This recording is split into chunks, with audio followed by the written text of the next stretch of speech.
welcome to today's On This Day in Tudor History.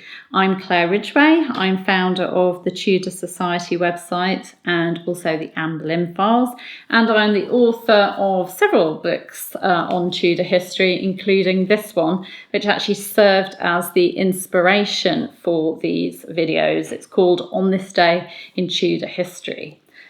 So I'm here with you every day, sharing these events with you, and today we're going back to 1554 and the reign of Queen Mary I, who was, of course, the eldest daughter of King Henry VIII, his daughter by Catherine of Aragon. On this day in Tudor history, 17th of March 1554, two of Queen Mary I's councillors, Winchester and Sussex, were sent to escort Elizabeth. Now, Elizabeth was, of course, the half-sister of Mary. She was the daughter of Henry VIII and Anne Boleyn.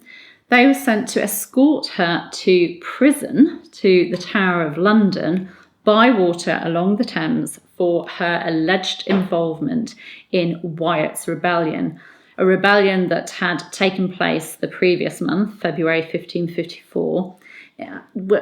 It had, to describe it briefly, it had sought to depose Mary I, who was planning to marry the unpopular in England Philip of Spain, to depose her and then to replace her with her Protestant half-sister Elizabeth, who would then be married off to Edward Courtenay, an Englishman, which was seen as better by the rebels of Wyatt's rebellion. Now, Mary had written to Elizabeth, who was away from court in her own estate, on the 26th of January 1554, summoning her to the royal court and also warning her about the rebellion. But Elizabeth didn't obey her sister. She pleaded illness instead. And I'll give you a link to my video about that, about Mary's letter to her and Elizabeth's response. But to cut a long story short, Elizabeth pleaded illness that time, but was finally forced to travel to London. She travelled to Whitehall Palace. And then on the 17th of March 1554, this day in history, Winchester and Sussex turned up at her door at Whitehall Palace to escort her to prison. This day, when these men came to her door, when these members of Mary's council came to her door, this is the day when Elizabeth wrote what historian David Starkey calls the letter of her life. It's a letter that's become known as the Tide letter. It's a very famous letter. So called because Elizabeth wrote this letter to her sister at Whitehall to kind of stall, really, these men. And the tide turned, because the Thames is a tidal river, the tide turned, making it impossible for these men to escort Elizabeth to the Tower of London on that day. Because, of course, the Thames was the quickest way of taking her from Whitehall to the Tower.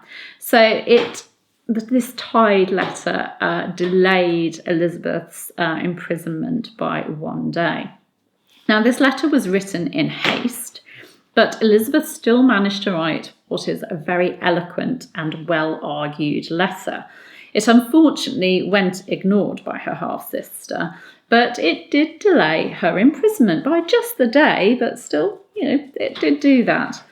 On Palm Sunday, the 18th of March 1554, Elizabeth was taken to the Tower, where she was imprisoned until the 19th of May 1554. Of course, the 19th of May being the anniversary of her mother's execution. I'm apologising for the bangings, but it's the roof. I said it in another video, but the roof expands and contracts. We live in a very noisy house.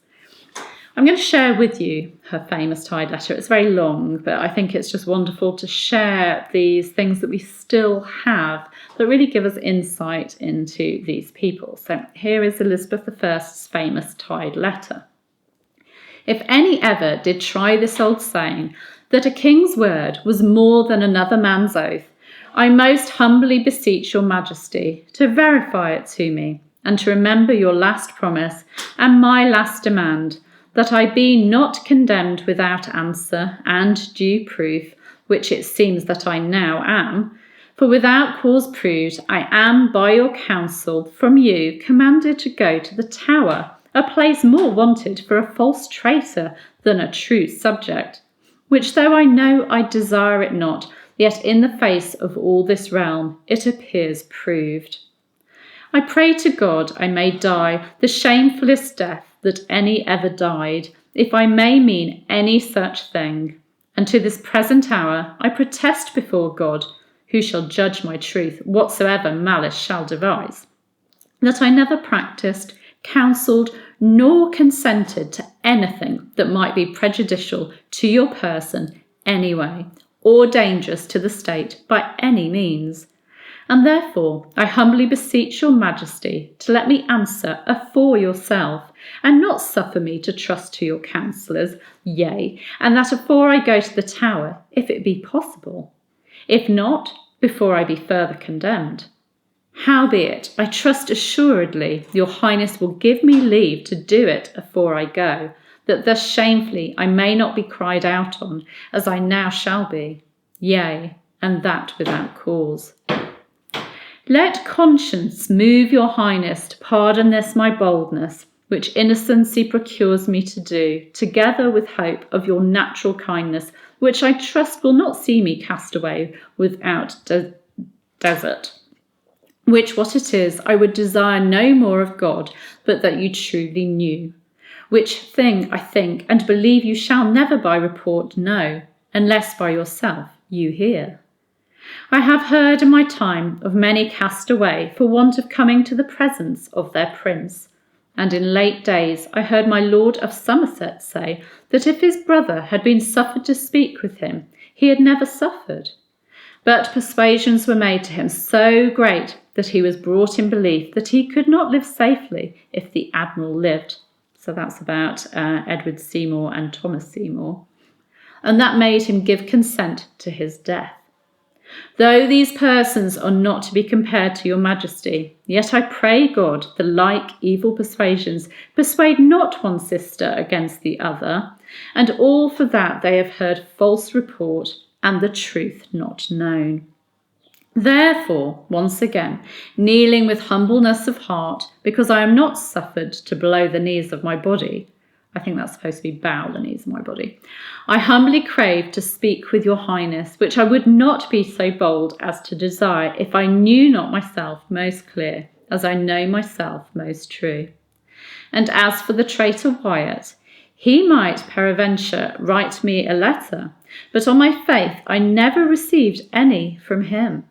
And as for the copy of the letter sent to the French king, I pray God confound me eternally if ever I sent him word, message, token, or letter by any means, and to this truth I will stand in till my death.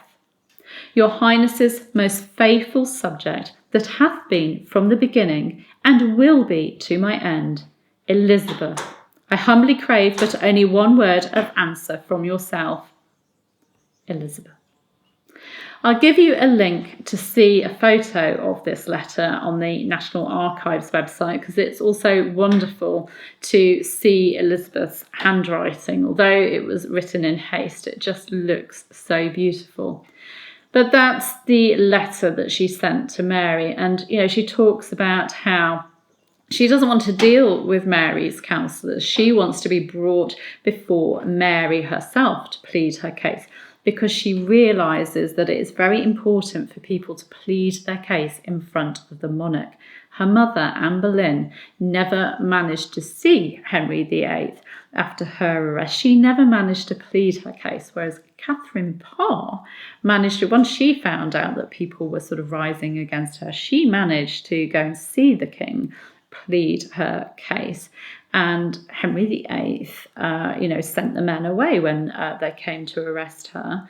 And, she talks about how Protector Somerset thinks he might not have executed his brother Thomas Seymour, Admiral Thomas Seymour, if he'd managed to talk to his brother. So she knows how important it is to go before Mary, and she really wants to do that. But Mary ignored this letter, and Elizabeth ended up having a few months in the Tower of London. And then, although she was released into house arrest, and she was kept an eye on. So that's what happened on this day in history, the 17th of March, 1554. Elizabeth wrote her famous Tide letter and managed to put off her imprisonment in the Tower of London by one day. Thank you for joining me. You can subscribe to my channel by just clicking there and hit the bell to be notified of future videos as well. Take care. See you tomorrow. Bye-bye.